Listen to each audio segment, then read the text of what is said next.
2/1/2025 ಈ ಬುಧವಾರದ ದಿನದಂದು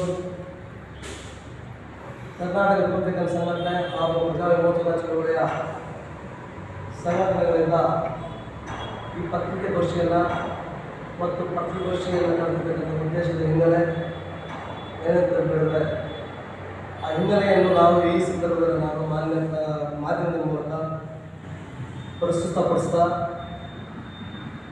ಈ ದಿನ ನಾವು ಡಾಕ್ಟರ್ ಬಾಬಾ ಸಾಹೇಬ್ ಅಂಬೇಡ್ಕರ್ ಕೊಟ್ಟಿರ್ತಕ್ಕಂಥ ಕಾಯ್ದೆಗಳ ಅಡಿಯಲ್ಲಿ ಮತ್ತು ಅವರ ತತ್ವ ಸಿದ್ಧಾಂತಗಳ ಅಡಿಯಲ್ಲಿ ಈ ದಿನ ನಾವು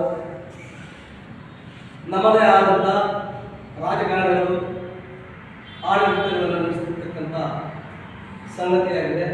ಅಂಥದ್ದನ್ನು ಈ ಒಂದು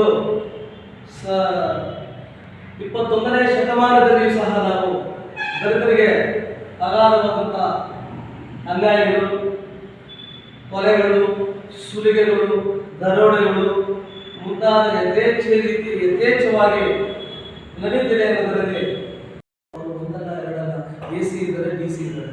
ಇದು ಜಿಲ್ಲಾಧಿಕಾರಿಗಳಿಂದ ಸಹಾಯಕ ಕಮಿಷನರ್ ಇರ್ತಕ್ಕಂಥವ್ರು ಅವರನ್ನು ಅವರ ಗಮನಕ್ಕೆ ತರಬೇಕಾಗಿತ್ತು. ತರದೇ ಅವರ ಜಾತಿ ಪ್ರಮಾಣ ಕೊಟ್ಟಿರ್ತಕ್ಕಂಥ ಅವರ ವಿರುದ್ಧವಾಗಿ ಕೂಡ ಮತ್ತು ಅವರ ವಿರುದ್ಧವಾಗಿ ಕೇಸ್ ದಾಖಲು ಮಾಡಬೇಕಂತ ಈ ಸಂದರ್ಭದಲ್ಲಿ ನಾನು ಸಹ ನಮ್ಮ ಪ್ರಜಾರೋಗ್ಯ ಚಳವಳಿಗೆ ಒತ್ತಾಯ ಮಾಡ್ತಾರೆ.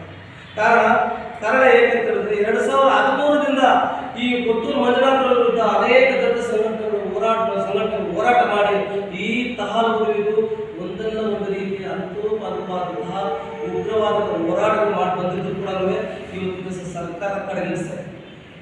ಕೋಲಾರ ಜಿಲ್ಲಾ ಸತ್ರ ನ್ಯಾಯಾಲಯದಲ್ಲಿ ಪುತ್ತೂರು ಮಂಜುನಾಥರ ವಿರುದ್ಧ ತೀರ್ಪಾಗಿದೆ.